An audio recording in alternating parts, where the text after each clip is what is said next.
They made the appointment like 2 days ago because dog hadn't feeling well, but fortunately, this morning to Torms. What's your other girl's name? Black hair? Sierra. Sierra, where's Sierra today? She's not here today. I see that. They made the appointment 2 days ago. Dog hadn't feeling. She is out on PT. Oh, good for her. She did not have to come to the job.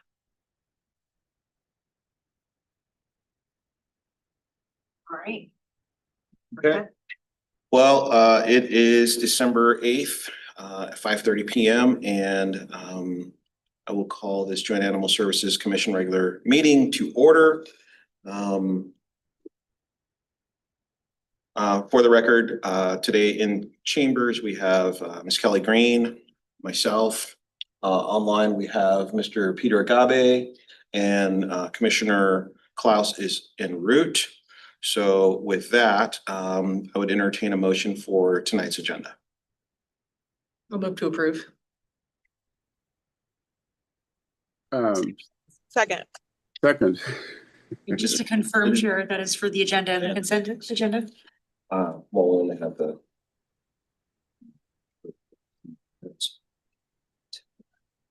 Okay, so we have a motion for the agenda and the consent agenda. There any discussion for a vote? Seeing none, all in favor, please say aye. Aye. Aye. Are there any opposed? Seeing none, that motion passes unanimously. First item on our agenda is public comment. Is there anybody wishing to address this commission either online or in person? We did not have anybody sign up nor submit any. Okay, so no written, no signups, and nobody online. Then we'll move on to our next agenda item, which is our November shelter statistics, and Sarah Hawk, our executive director.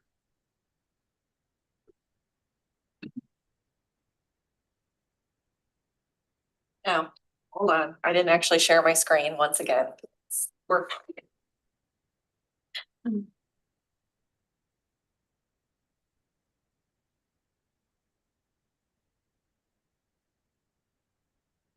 okay. So we're in the home stretch. We are starting to see a slight decrease in intake, which is nice. We're still on higher than we were in 2023, but are seeing less animals than we did last year. So that's been a nice break. We are going to finish out the year. I'll get to that in a second.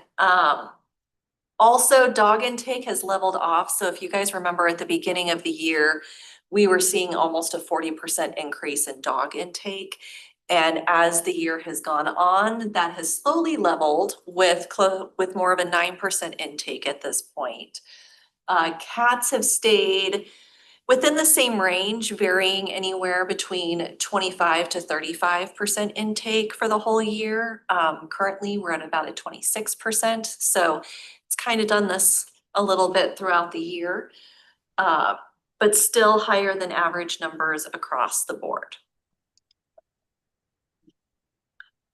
So overall, we are sitting at about almost a 29% increase in intake compared to last year.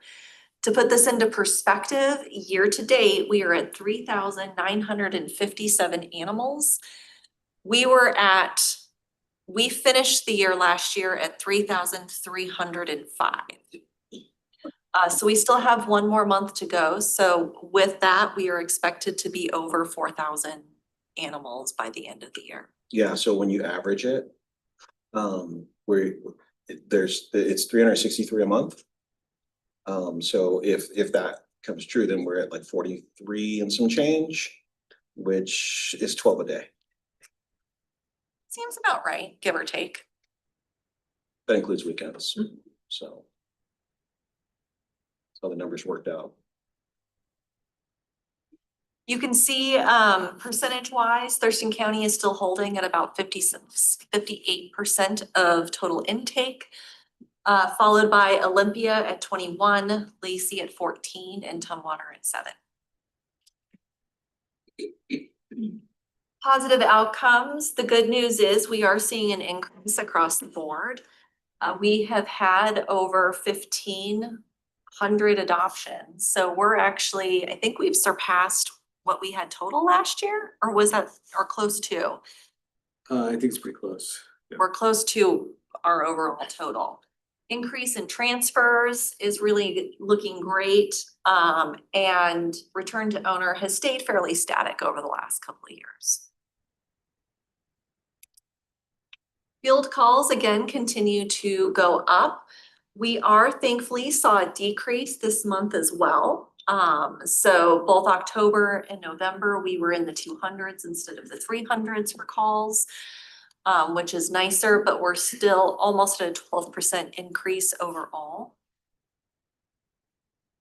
That breaks down to 44% of total calls are Thurston County, followed by Olympia at 23, Lacey at 23, and Tumwater at 10.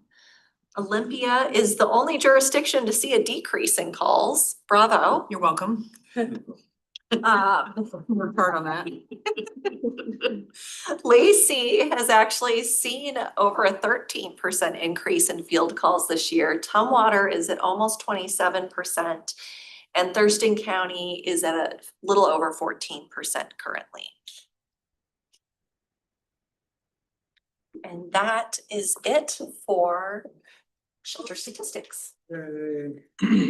Okay, next on our agenda is shelter fee increases. Excited to hear this one. Sure. All right, so everybody should have received the staff report that was in the board packet outlining shelter fees and the reason for the increase. There's multiple reasons for our recommended increase in fees. First off, the last change to any fees across the board were in 2018. Costs have significantly increased since then. Vet care, staff wages, supplies, rise in operating costs that have impacted joint animal services, and our proposed fee updates does aim to balance in the sense of we have benchmarked all of these fees against other shelters in the area. And we would recommend starting these changes January 1. And we do believe that the new fees are still competitive, fair, and affordable for our community. Those were the big keys that we wanted to make sure that we were looking at. When you start breaking down, and this isn't in the PowerPoint, but when you start actually breaking down how a dog adoption fee, for example, gets allocated, the license fee is actually built into that $90 adoption fee. 15 of that also goes to the jurisdiction that the adoption is in. With then what we have originally designed allocated was $45 for that surgery. And then anything left over goes towards additional cost of care or revenue, so to speak. And so we are not keeping up with those times with expenses. It does not cost us $45 for a surgery. Even in-house, taking into consideration license fees and all of that, the cost for vaccines, the cost of care, all of that. We want to be very cognizant that we, as being responsible in our fiduciary evaluations, to make sure that we are, looking at, are we increasing those fees moderately to help with our budget, to help with those additional expenditures. And so we looked at 6 different shelters in the area. Auburn Valley Humane Society, they have a contract with Auburn Valley, City of Auburn. Seattle Animal Shelter, Metro Animal Services, and Sumner. They also have multiple contracts with different jurisdictions. Lewis County Animal Shelter, Regional Animal Services of King County, and Shelton Animal Services. So when you look at the breakdown, and I know this is a lot of numbers, some of the regional fees across the board, we're still running less than the majority of fees. And a lot of these too are sliding scales. So even when you see cat adoption at 30, that is most likely a sliding scale. from Auburn Valley, for example, and we'll pop down to look at those in a minute, but you can see kind of the varying fees across the board throughout the region. And this was just a very small selection of those that are near us or have similar demographics. So breaking down what it looks like shelter by shelter, you can see where some of the sliding scales, cat adoptions, Seattle Animal Shelter is the lowest at 30, but again, it's a sliding scale. Your 30s are probably your senior cats, versus 75 is your kittens. And that's how most of these, when you see sliding scales, they're usually based off of whether or not they're a popular breed, if they're a puppy, if they're a purebred, if they have any medical or behavioral issues, those usually are a part of some of this sliding scale. We still choose not to do that sliding scale because it's a bit arbitrary and ambiguous. So we just want to have set fees across the board, with a modest increase of $90 for cats. So we were at 70 for cats. We're asking to bump it up to 90. And then for dogs, we were at 90 and we're recommending to bump it up to 110. The other part of this is the owner surrender. So we originally had two different fees. We had a $25 fee if you made an appointment, and it got bumped up to 50 if you wanted it to be same day. And then it was only about $5 an additional animal after that. So if you had a mom with a litter of kittens, mom cost $25 if you made an appointment, and then it was $5 every animal after. What we're asking is it to just be a flat fee of $35 per animal that is coming into the shelter to help cover some of those costs. Oh, sorry, I had stopped sharing.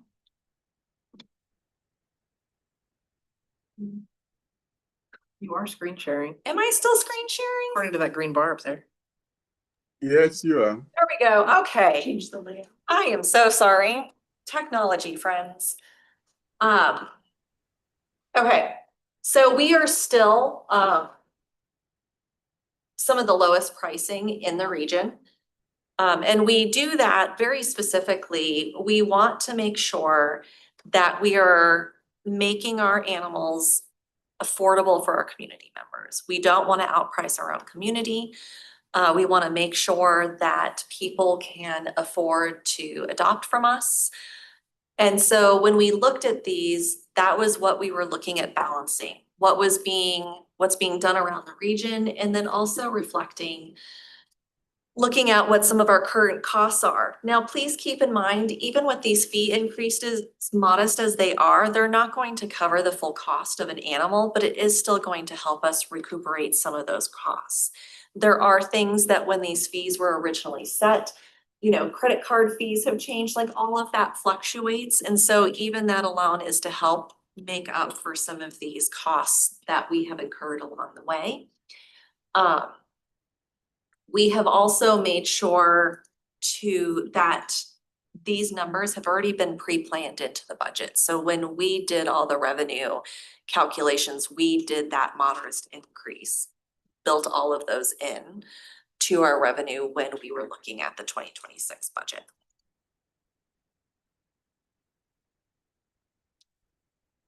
And again, just some rationale for the fee adjustment. We have inflation and cost of service. We also want to make sure that this revenue is directly helping to offset some of our costs. And these are additional costs that are, not incurred necessarily by the jurisdictions right now per the assessment. The assessments help cover some of those costs, but not all. We are also looking at to make sure that these are equitable, but sustainable too. We want to make sure, like I said, we don't want to price ourselves out of our own community, but we also want to make sure that we continue to recoup some of our costs. And these are just we have projected some mild impact to revenue this year, not knowing what the full impact would be. So we were a little bit more conservative in our estimations, knowing that 2026 will give us the full picture of what those revenues look like. Can I ask a question on the affordable in our community, I feel like is a phrase that you used. How did you base that? Cause like there's a couple of these where they still are low to all the comparatives. So who decided like this is the number that our community could handle? Some of that is our adoption rates, right? And our reclaim rates. We want to make sure that people are reclaiming their dogs, that they're adopting animals from us and not leaving. And I think, you know, realistically, our community tells us to a little bit, right? Like, we could make these adjustments, and if we see a decrease in adoptions, for example, then we can tell that our community perhaps can't absorb those costs. And so some of that is looking at market, but also knowing, you know, we looked at what our median household income is, all of that stuff, knowing that people can't afford veterinary care right now. So just trying to keep all of those things in mind when we were pricing some of these. We want to still be a community resource without having financial barriers be one of those. Yeah, I had a very similar question in that. Fee is probably going to affect, you know, outcome and, you know, just how many people come in the door to use up on some of our services. So if a $20 jump, you know, deters somebody from taking this course, right? And so, I mean, I hope it doesn't, but I understand what's happening in terms of the cost that we're absorbing to keep a functional running facility, right? And so I'm interested to see, you know, and then also you probably are going to get this later, but has there been any revenue modeling based on these new numbers? It was very moderate, and I don't have them to present to you tonight. But again, like, we were estimating 30,000 total Yeah. increase in revenue. Okay. I think, like Sarah just mentioned, they're being very conservative in that modeling too, and we will have a better indicator if this board decides to move forward with that in the next coming year, based on people's, you know, whether or not this presents any sort of challenge, or maybe, you know, it's kind of continuation of its current status. So we'll have Gotcha. better numbers next year. Mr. Gavin. Yes, thank you. Sarah, when was the last time we raised our fee? We have not updated any of our fees since 2018. Okay, so that would be about 7 years ago. So yeah, I think this is reasonable. I think on that note, I just did some, you know, quick calculations, depending on kind of the update. I mean, it looks anywhere from a, you know, 2% kind of increase to 3% increase between years, year over year over year. Okay. Well, it's about time. And so staff is recommending that JASCOM adopt the recommended fee schedule so we can implement it starting January 1. So is that a resolution then, Chairman? It will need to be a motion. You need a motion and a second. Commissioner Buss. Thank you. I can save this for discussion once we get the motion in second, if you prefer that, but I'm kind of worried that a January 1st start date would be pretty soon for the community if they're not aware that this change is coming.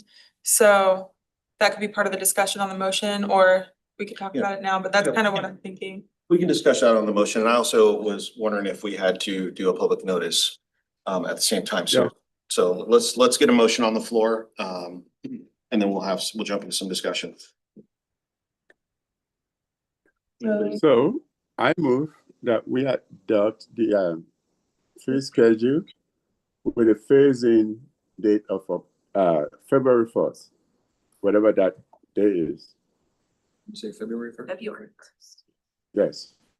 Is that what the So stuff? they will have, so you guys will have 30 days to give notices to them so they know what is coming.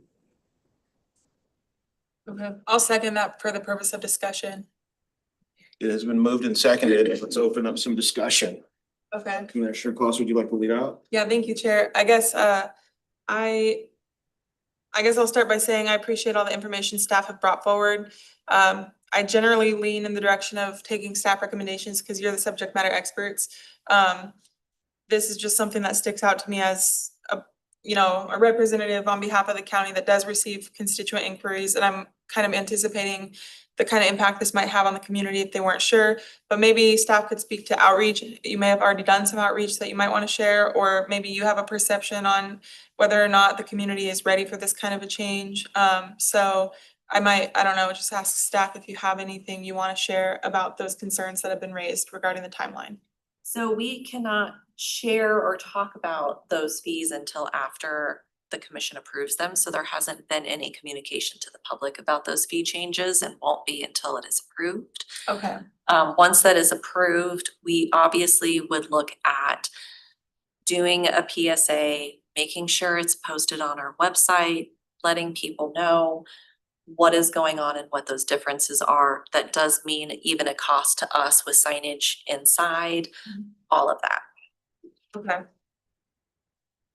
And with that outreach, if you get, what do we do with the responses that we get from the people?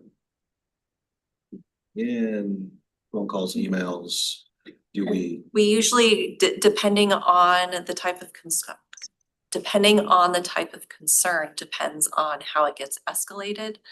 So it could be anybody from, our front desk or customer service specialist just answering some questions because people didn't know, to escalating it to a manager if somebody has concerns, or, if somebody sends an email, those get sent, to myself or Andrew to answer. Most of these proposed increases are like $10, with the exception of 2 of them that are $20. Yeah, these are option fees. Okay, so pretty mild and modest increase to start with. In the future, maybe we would do something a little more regularly, like a 5-year schedule or something along those lines, to just kind of check and make sure we're in that zone, and not leaving money on the table, but also in the area where our community can feel comfortable and not feel outpriced. Looking at the examples that you brought in, it looks like we are kind of low on our pricing, We are. and we haven't had a check-in or anything for the better part of, I guess, 7 years. Yeah, I mean, we are constantly looking at what other ones have done. This is just the first year that we're asking for an adjustment, given the cost of doing business has continued to increase. So you brought yourself on screen, Barbara. Did you have something? No? Okay, I'm sorry. Mr. Agabe. So I was wondering, listening to what Sarah said, if having it be effective February 4th is still within the framework. So I was going to amend, say, okay, let's make it January 4th, but to be effective. So essentially, we're voting today. It's in effect January 1st, but then start collection in February 1st. So we still have that 30-day windows. So we have that 31-day comment period that staff will work on. Like a trial period? Well, no, because Sarah said Oh. the public will know until we vote on it, right? Mm-hmm. So I'm trying to find a workable solution by saying, okay, we vote now, right? And assuming we approve, right? It's not effective until February 4th. So they have January 1st to 31 to make comment. And that is the motion on the floor, is February 1st to adopt this. And I think that'll give staff time to put up their signage and get the PSAs done and get the word out into the community.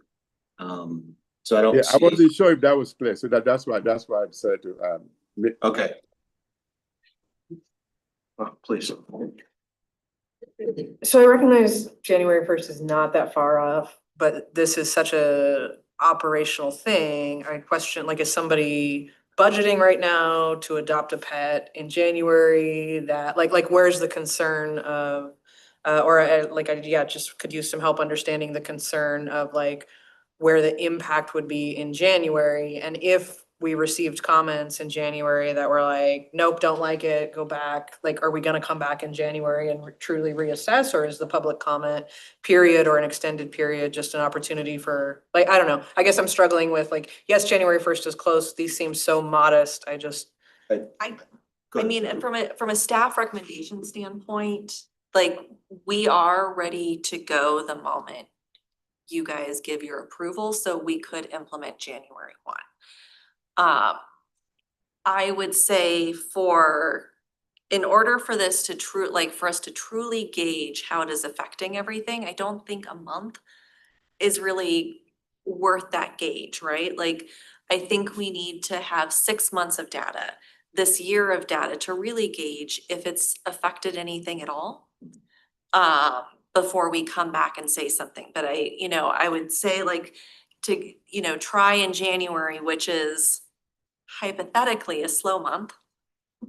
Hypothetically, I don't think a month is enough time, to be honest. I think, having 6, 7, 8 months reporting back towards the end of the year, if we have seen any kind of effect, or if we've seen a drop in RTOs or we've seen a drop in adoptions. I genuinely don't feel that that's going to be the case. And, keep in mind, we still run adoption specials frequently that cover, the majority of the cost, if not the cost entirely. And so there are other opportunities. We are more than happy to implement it whenever, like at JASCOM discretion. If everybody would be more comfortable at February 1, that's fine. Well, We shouldn't expect any return data for at least 6 months, I would say. I would say for good solid data now. Okay.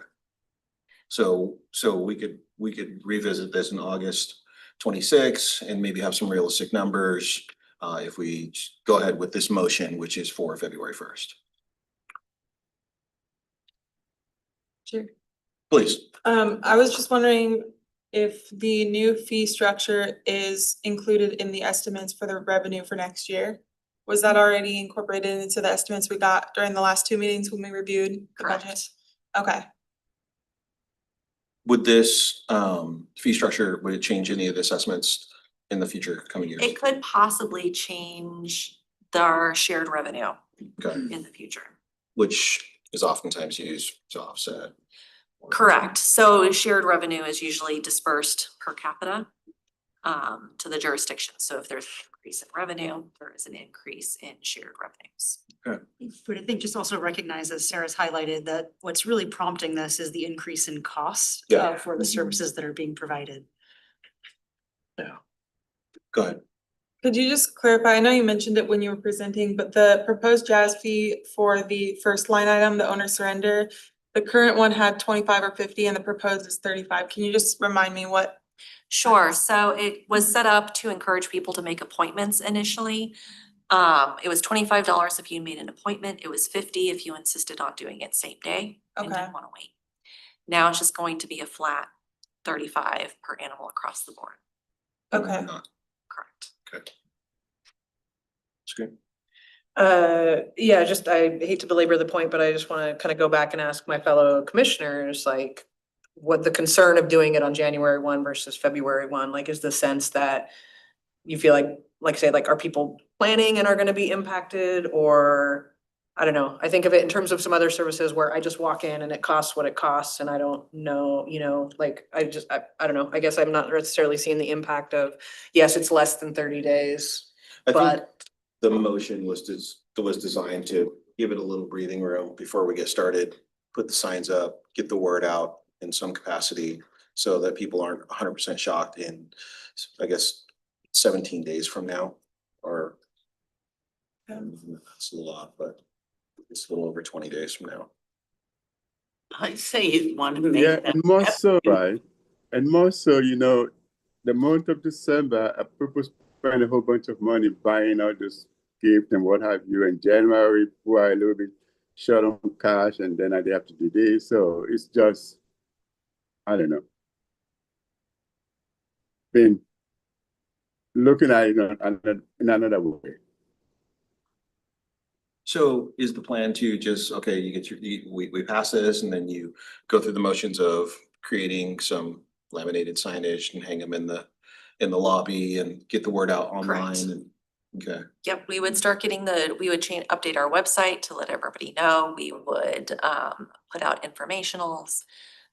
We would start getting the signs made. We also will need to update all of those in our system, our point of sale, to reflect all of that as well. And so that is all what would be happening on the back end from the moment of approval. Okay, so at this point, we're 52 days away from launching as opposed to the 22 days that we'd be otherwise. All in favor, please say aye. Oh, I'm sorry. Wait, I'm sorry. Hold on. Which one? Before we do that, because we do have a motion on the floor, so we do have to vote. But if we're not done with discussion, do not let me rush you to vote. So I'm unclear on procedure of this, but if I want to move for an amendment to that, to take the staff recommendation of January 1st, does that come first or after? Yes, you would make your motion to amend first and then go through the process of getting a second. And if you would get a second, then you would go for the vote on And the if I don't, amendment. then we'd be back to the. Correct. Okay, so I'm gonna make a motion that we accept the staff recommendation January 1st for the implementation of the new fees. Is there a second?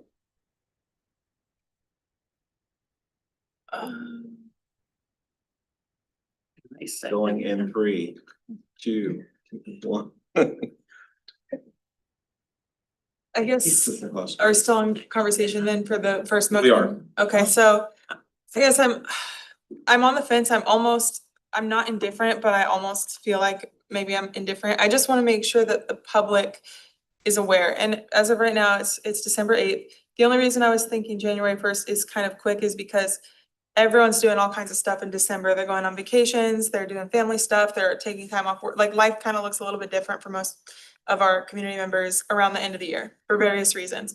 And so I'm just thinking like giving a little bit more breathing room so that people are settled back into the new year. I mean, I don't know, but honestly, I don't know how big of a deal that is. I just really appreciate the opportunity to do outreach when things change that are gonna impact our community members and how much they can afford, because we have so many different types of affordability crises happening all at the same time.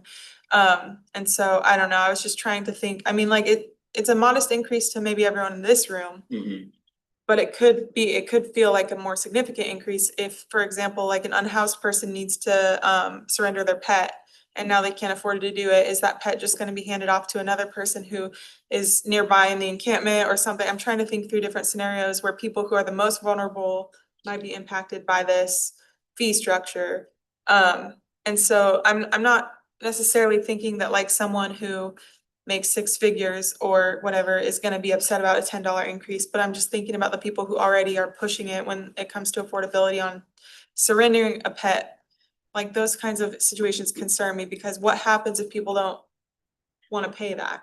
No, I totally appreciate you bringing that to the table. And I think that concern is what made this motion the way it is right now. And so while your concern helped Mr. Gabe, put the motion on the floor that's gonna delay this for 30 days, what you've done for the community, exactly what you wanted, is give them a little bit of breathing room before this actually goes into effect.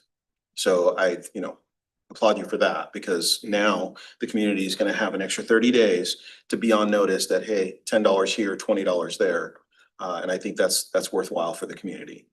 Okay, thank you. And I did hear staff kind of mention that that it's okay to do a 30-day window, but is that like genuinely okay? Is that gonna impact? I mean, if January is typically a slower month anyways, it wouldn't impact the revenue very much, like compared to if we were to delay it 6 months or whatever. It's Is that, it's not going to, this launch date is not going to impact us. okay, So it looks like it may have an impact of like $2,500. okay. So. That no chairman call for the vote. Okay. Okay, we good? You good? Okay, well, it has been moved and seconded to adopt this new fee structure for joint animal services. All in favor, please say aye. Aye. Aye. Are there any opposed? Seeing none, that motion passes unanimously. We have a new fee structure. So just an abundance of caution of clarification starting in February 1st, 2026. Correct? 2026, that is correct. Great, thank you. Correct. Thank you very much. Thank you. Okay.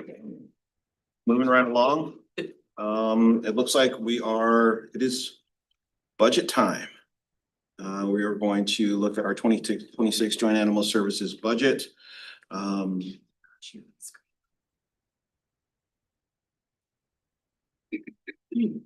presentation number 12. All right, so It's here somewhere. just a reminder, these are the assessments that we are looking at for 2026. There is a small typo at the bottom, so sorry, I just saw it says 2025. It's meant to be 2026.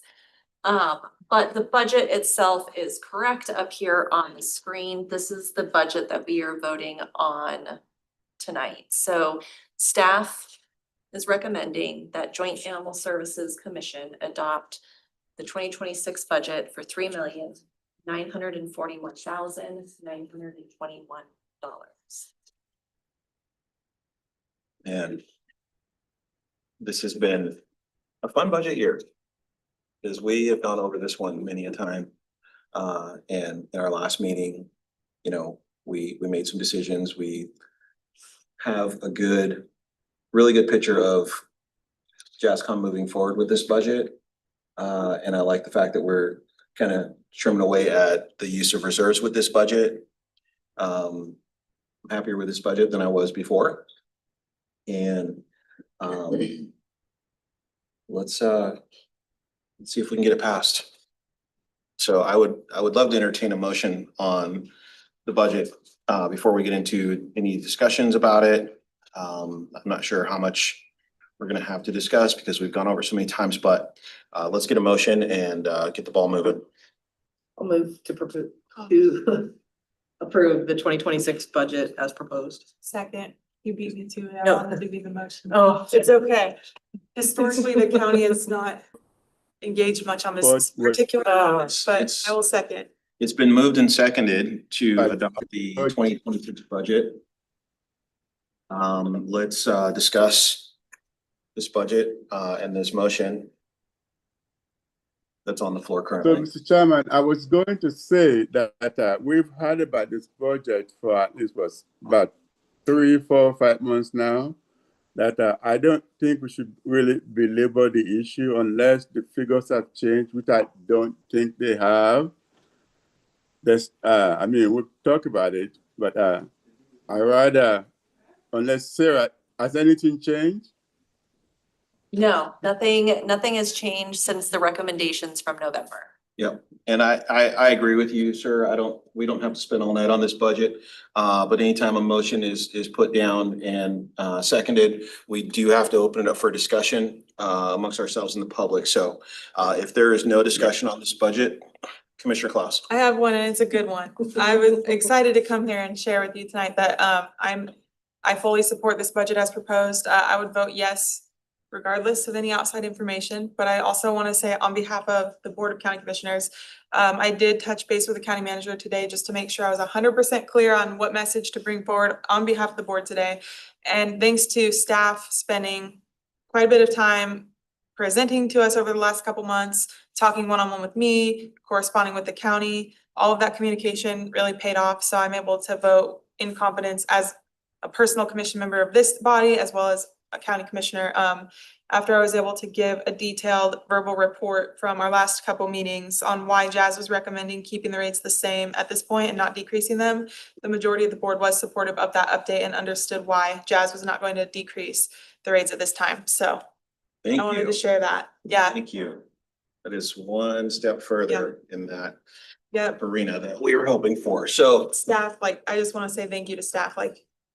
All your hard work paid off in many ways. So I really appreciate it. You put a lot of time into this to help get the county to this point. So huge kudos to staff for all of that. Lot of gray hairs. Well, it's been moved and seconded to adopt the 2026 budget as presented. All in favor, please say aye. Aye. Are there any opposed? Seeing none, that motion passes unanimously and we have a 2026 budget. And so Sarah, thank you guys for all the hard work. And I know that we had some back and forth this year, not just on the budget, but you know, what's in the budget, why, how, and all those kind of fun things. And we even spent some time on weekends dealing with the budget. And I had Commissioner Klaus out to my office.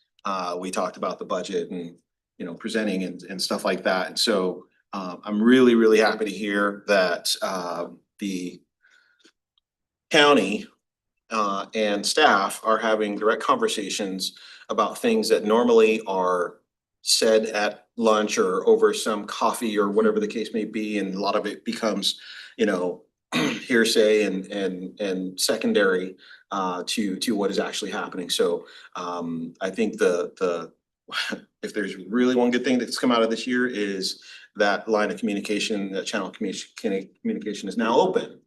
And so I won't say what that means to me personally, but it does mean a lot for this commission because we, you know, we strive to be, you know, transparent and communicate with our partners. It doesn't always work that way, unfortunately.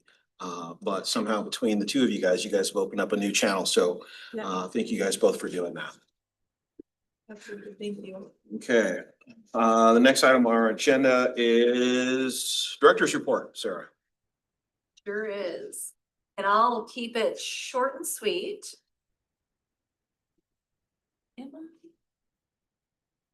There it is.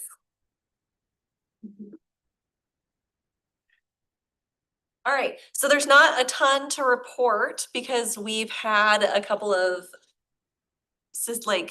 meetings in a row. Normally we go about every other meeting, so we'll keep it nice and short. First off, I want to say a huge congratulations to CRTs, our field services and animal welfare manager. She was elected vice president of the Washington Animal Control Association. And again, congratulations to Becca Cry, our positive outcomes coordinator. She was elected to secretary for the Washington Animal Control Association. Are you going to AWC January? No? No. She should be at AWC. We can certainly look into future conversations on that. So we're very excited that we continue to have state representation. This is truly, I also think, a testament to Sierra and Becca with their hard work and their dedication not only to joint animal services, but to animal control and progressive animal sheltering and progressive animal control. And so they are now you know, part of the executive committee for the state association. The state association is also responsible for hosting the statewide academy for animal control officers that's held at the CJC. And so this is really exciting. They will be driving what progressive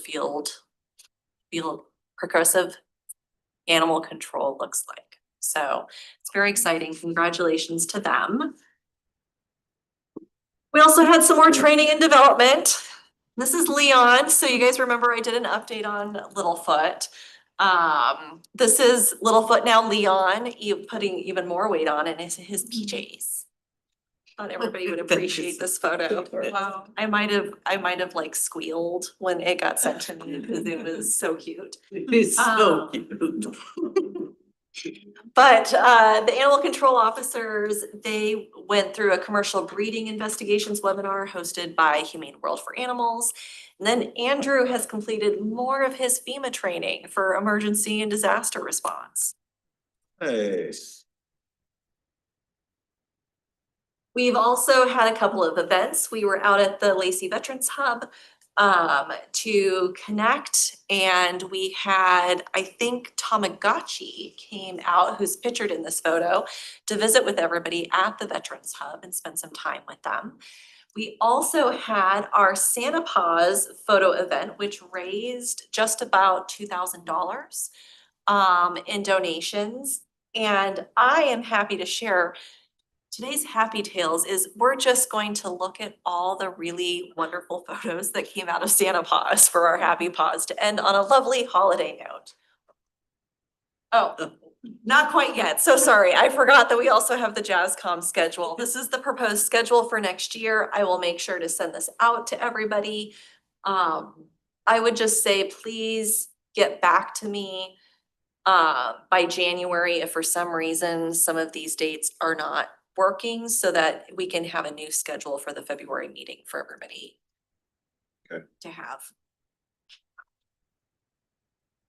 I did look, it technically doesn't fall on any holidays. I did a double check, but I also know sometimes meetings and budget hearing, everybody else's budget hearings is what gets a little long the last few months. It's budget season. And now look at this. We have we have an amazing photographer who donates her time, and we also have an amazing Santa Claus who also donates his time. And so they spend all weekend with us taking photographs. I will also say Santa upgraded his costume this year. This is a brand new costume.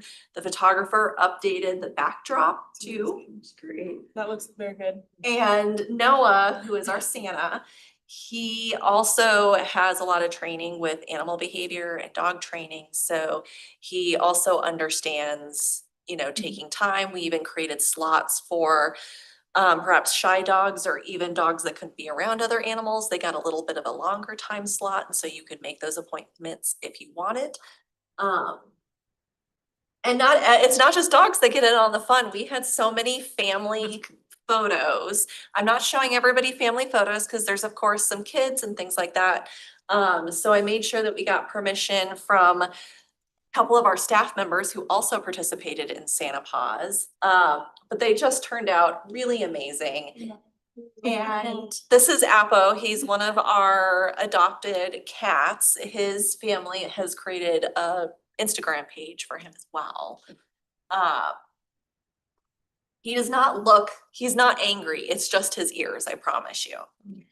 And there's Tamagotchi. He was just a handsome boy the whole time. And I'm pretty sure that's what got him adopted, was posting these Santa photos on Facebook. Again, here's another family portrait. We have kitties, we have dogs. Everybody got in on the fun. Some of these photos are just really great, and I couldn't help, I got to go through and pick some of these, and I picked some of them just for like sheer cuteness of them. They might not be the dogs looking at the camera, but like, come on, dogs kissing Santa, so cute. And that's the one we end on. Caption that one. Okay, well, 6:18, and we have reached the end of our agenda. So, quick announcement. I've been with a member of JASCOM since this is my 4th year. So in Tumwater, we have I guess it's more of a tradition where the city council member gets sent to JASCOM. And this time around, it was my turn. So I don't know if I'll be back next year, but if not, it's been a pleasure working with every one of you. And I really, really, really look forward to coming to JASCOM all of the time, except when I'm playing I'm sick. Well, Thank you for those parting words, potentially, and congratulations on your reelection. Thank you. Thank you. So, I wish you guys a Merry Christmas. And if I'm here next year, we do it again. So with that, I will call this meeting adjourned, and Merry Christmas, everybody. See you on